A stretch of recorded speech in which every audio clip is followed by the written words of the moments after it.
Assalamualaikum warahmatullahi wabarakatuh. Saya sedang bersama dengan senior saya, kakak kelas saya di Mesir, Al-Mukarram, Ustadz Dr. Damanhur Abbas. Nikmati kajian-kajian tausiah beliau yang bergizi, berkualitas di channel Ustadz Damanhur Abbas. Jangan lupa tonton, subscribe, like, share, and comment. Assalamualaikum warahmatullahi wabarakatuh.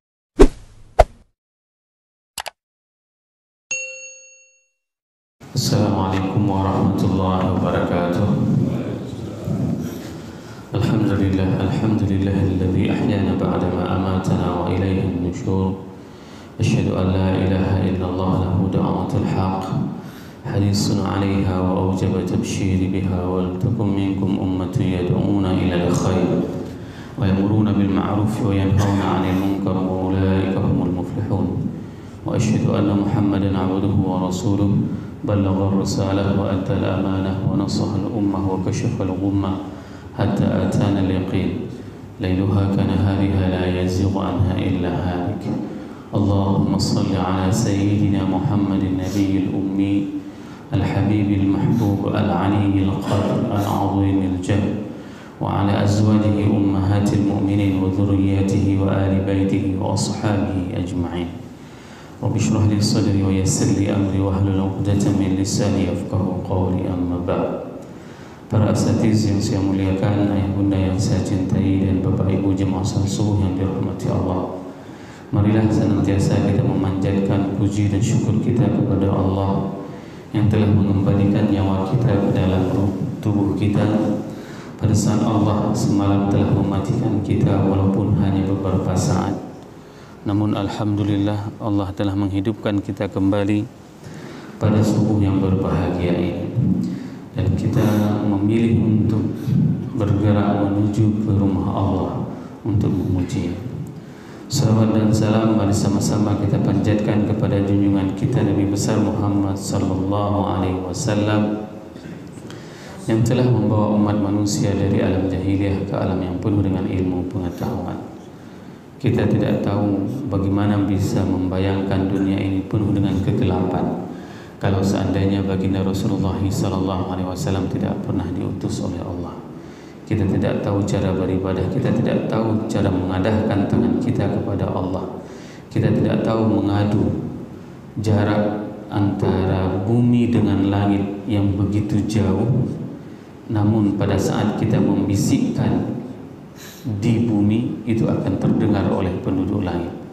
Bayangkan pada saat kita menempelkan dahi kita di bumi, maka suara bisikan kita itu akan didengar oleh penduduk langit. Begitulah dahsyatnya kedekatan kita dengan Allah Subhanahu wa taala.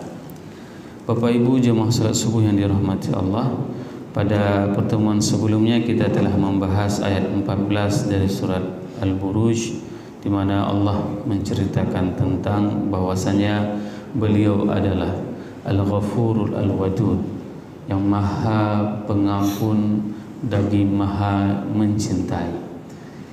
Pengampunnya Allah pada saat manusia melakukan kemaksiatan, Allah masih memberikan rezeki kepada manusia tersebut, dan Allah akan mengampunkan segala perbuatan dosa yang dilakukan oleh manusia kendati pada saat mereka melakukan dosa tersebut di dunia, Allah tidak membongkar aib tersebut di hadapan manusia. Bayangkan bagaimana ghafurnya Allah, bagaimana pengampunnya Allah. Manusia berbuat kemaksiatan di atas muka bumi ini, namun Allah tidak membuka aibnya, ditutupi sama Allah. Begitu juga pada saat nanti hari akhirat, Allah akan mengampuni orang-orang yang berbuat dosa tersebut. Asalkan kita tidak mempunyai rasa bangga pada saat setiap melakukan dosa. Pintalah ampunan dari Allah setiap kesalahan yang pernah kita lakukan. Mengadulah kepada Allah dikarenakan kelemahan keimanan kita sehingga kita berbuat dosa. Akan tetapi jangan sampai kita menjadi orang yang paling bodoh pada saat kita mengetahui Allah Maha Pengampun, namun kita tetap berbuat dosa. Karena kita tidak tahu kapan kita akan meninggal. Mana tahu pada saat sedang melakukan dosa, disitulah Allah mencabut nyawa. Maka itu merupakan sebuah su'ul khatimah bagi seseorang. Dan kecintaan Allah juga merupakan kecintaan yang sangat luar biasa kepada makhluknya, terutama kepada manusia. Kesemuanya itu dijelaskan oleh Allah, dan kemudian Allah melanjutkan dengan ayat 15 yang berbunyi Dzul Arsyil Majid, yaitu Allah lah yang memiliki arasy yang maha luas. Bapak Ibu jemaah salat subuh yang dirahmati Allah, al-arsh ismun li'alam yuhitu bi jami'is samawat, summiya arshan li'annahu dalla ala 'azmatillahi ta'ala kama yadullu al-arsh ala anna sahibahu minal mulk. Ini merupakan penjelasan arasy yang dijelaskan oleh Imam Ibnu Ashur, bahwasanya beliau menjelaskan arasy itu merupakan salah satu makhluknya Allah yang paling terbesar. Makhluk Allah yang paling terbesar itu adalah arasy. Di dalam beberapa hadis sahih itu dijelaskan bahwasanya posisi tatanan surya kita ini, pertama sekali ada bumi, dan di atas bumi itu ada langit, dan luas langit itu 500 tahun perjalanan. Itu satu tingkat langit, luasnya itu 500 tahun perjalanan. Setelah itu menuju ke langit 2 500, langit 3 500, langit 4 6 dan 7. Di atas langit ada yang dinamakan dengan kursi. Kursi itu merupakan singgasana Allah, dan di atas kursi itu ada ma'un, ada air. Di atas air ada arasy. Bagaimana luasnya kursi ini? Itu disebutkan bahwasanya langit yang begitu luas 500 tahun perjalanan itu tidak ada apa-apanya dibandingkan dengan kursi. Sehingga salah seorang sahabat Ibnu Umar menjelaskan bahwasanya luasnya arasy Allah itu jika dibandingkan dengan kursi, itu adalah kursi bagaikan satu cincin yang dilempar ke atas padang pasir. Bayangkan, arasy Allah itu luasnya adalah seluas padang pasir, dan kursi Allah itu adalah cincin. Ini penjelasannya sahih. Nah, kenapa Allah menjelaskan dengan arasy-Nya di sini, Arsyur Rahman? Ini menunjukkan bahwasanya kekuasaan Allah itu sangatlah luar biasa. Banyak di antara manusia, mereka mengandalkan atasannya, pimpinannya. Maka ini adalah sebuah kesalahan yang paling total. Pada saat kita tidak mau bergantung diri kita kepada Allah yang mempunyai kekuasaan yang sangat luar biasa. Bahkan dijelaskan di dalam beberapa hadis yang lain, luasnya arasy tersebut, setiap hari arasy itu dimasuki oleh malaikat sebanyak 70.000 malaikat setiap hari, dan malaikat itu tidak pernah keluar. Setiap hari malaikat yang masuk ke dalam arasy Allah itu adalah 70.000. Bayangkan sebeluas apa arasy tersebut. Dan dalam hadis yang lain dijelaskan bahwasanya Imam Dzar Al-Ghifari menjelaskan, sahabat Abu Dzar Al-Ghifari menjelaskan bahwasanya satu malaikat itu luasnya antara kuping dengan bahunya itu setara dengan 700 tahun perjalanan. Itu bagaimana besarnya malaikat. antara kuping dengan bahu itu setara dengan 700 perjalanan. Dan kaki malaikat itu tembus 7 langit. Tembus 7 langit. Begitulah luas besarnya malaikat. Dan ada 8 malaikat yang menggotong arsy Allah. Jadi ini merupakan sesuatu yang sangat dahsyat. Arsy itu merupakan makhluk Allah yang paling terbesar. Nah, kalau seandainya makhluknya saja begitu besar, bagaimana dengan Sang Khalik, dengan penciptanya? Ini sebenarnya yang harus menjadi pelajaran kepada kita semuanya. Agar apa? Agar kita tidak menggantungkan diri kita kepada selain Allah. Harus kita menggantungkan diri kita kepada Allah yang Maha Agung, yang Maha Pengasih, yang Maha Pengampun, yang Maha Penyayang. Ini sebenarnya semua ingin dijelaskan kepada kita agar apa? Agar kita beriman dengan sepenuhnya kepada Allah.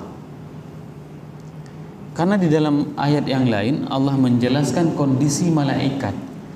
Malaikat yang membawa aras, yang menjunjung aras tersebut, mereka itu adalah orang-orang yang melihat secara langsung bagaimana kejadian ini adalah benar. Wahum yu'minuna, itu diibaratkan di dalam Al-Quran. Padahal kata-kata iman itu adalah kata-kata yang dipakai untuk sesuatu yang gaib. Yahmiluna arsyur rahman wa hum yu'minuna bih. Ini yang harus kita pahami bersama, Bapak Ibu jamaah yang dirahmati Allah.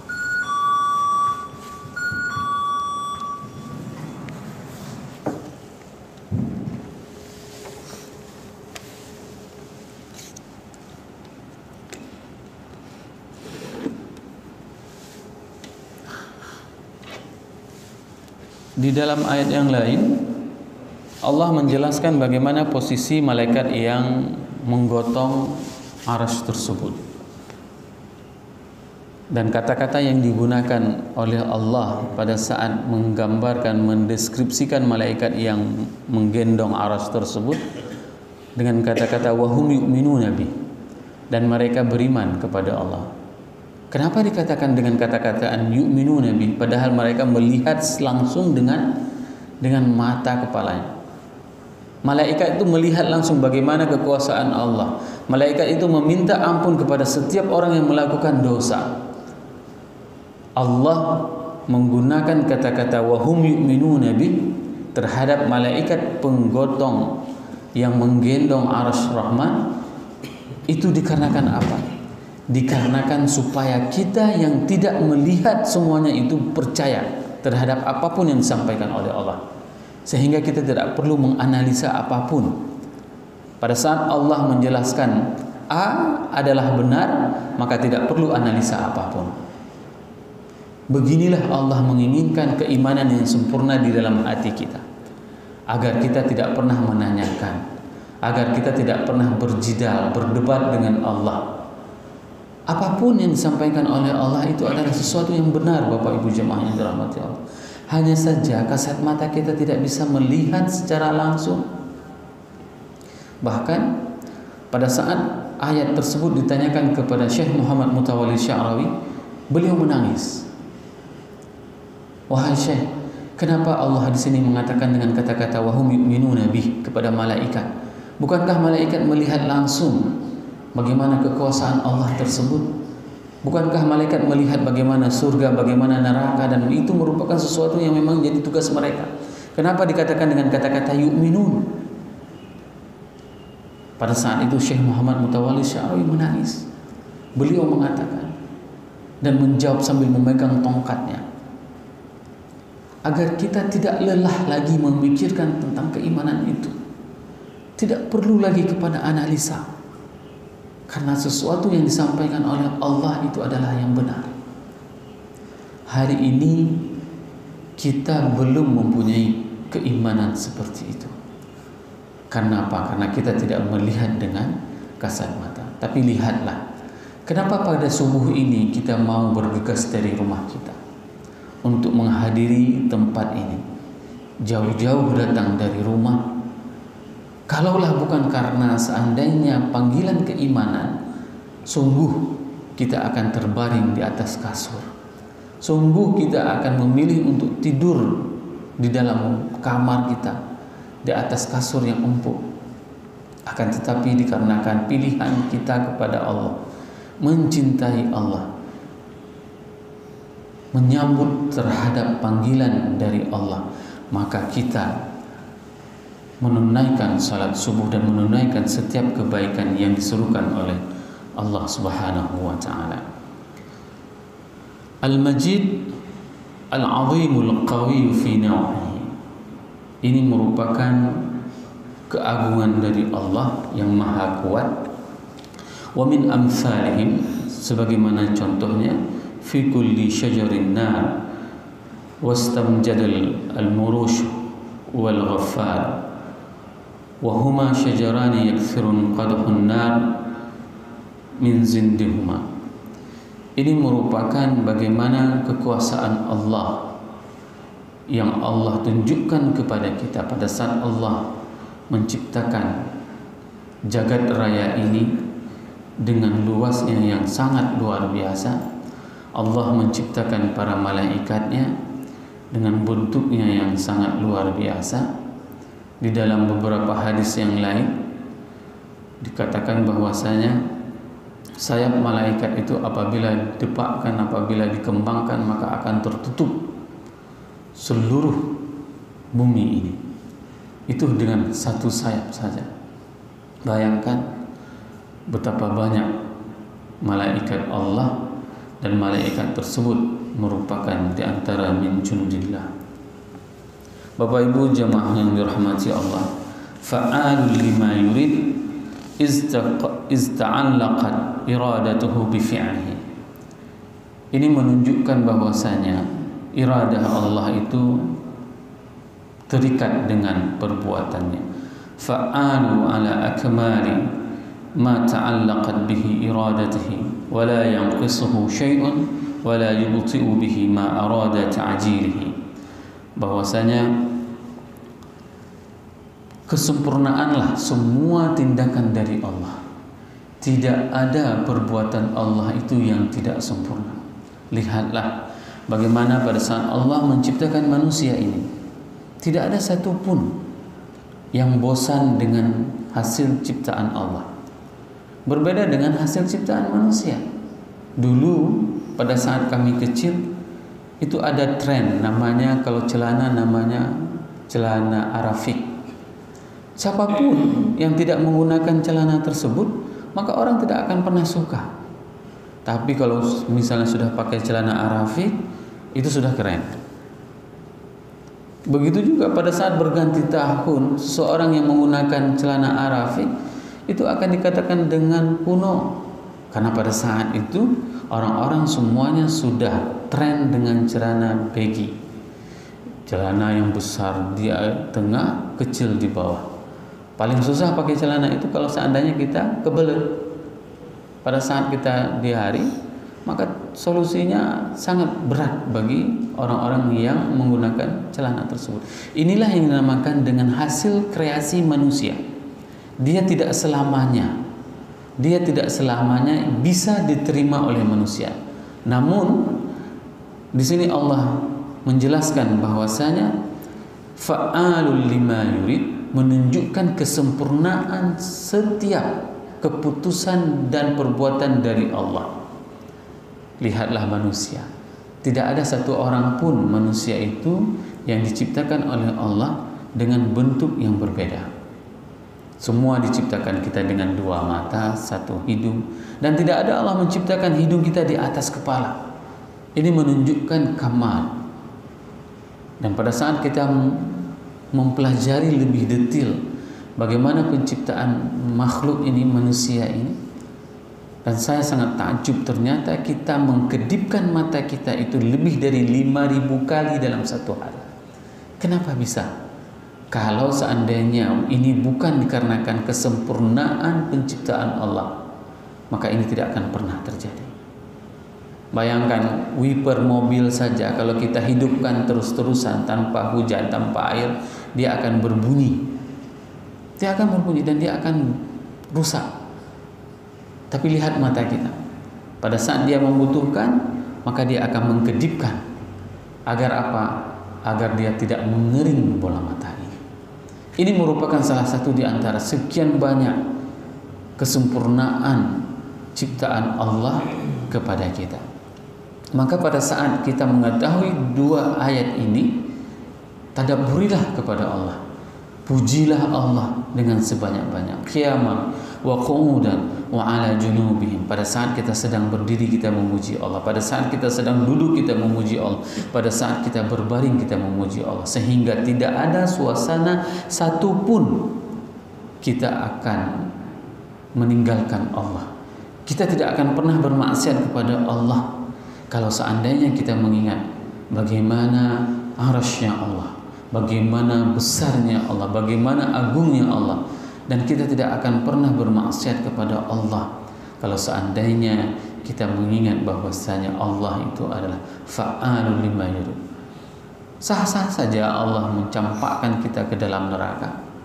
Sah-sah saja Allah memasukkan kita ke dalam surga, karena Allah lah yang menciptakan kita. Tapi Allah memberikan ikhtiar tersebut, Allah memberikan pilihan tersebut kepada kita. Diberikan pilihan surga, diberi pilihan neraka. Maka barang siapa yang menginginkan surga, lakukanlah kebaikan-kebaikan. Barang siapa yang tidak mau masuk ke dalam neraka, maka stoplah segala kemaksiatan, minta ampun kepada Allah, merengeklah kepada Allah, merintihlah kepada Allah atas segala kemaksiatan yang pernah dilakukan. Tapi Allah tidak mematikan kita sampai dengan hari ini. Ini diantara bentuk kekuasaan Allah, kasih sayang Allah kepada kita sebagai makhluknya. Semoga apa yang saya sampaikan ini bermanfaat kepada diri saya dan kepada jamaah semuanya, sehingga kita bisa meningkatkan keimanan kita, kecintaan kita kepada Allah dan kepada Rasulullah sallallahu alaihi wasallam. Subhanakallahumma wa bihamdika asyhadu an la ilaha illa anta astaghfiruka wa atubu ilaik. Wassalamu alaikum warahmatullahi wabarakatuh.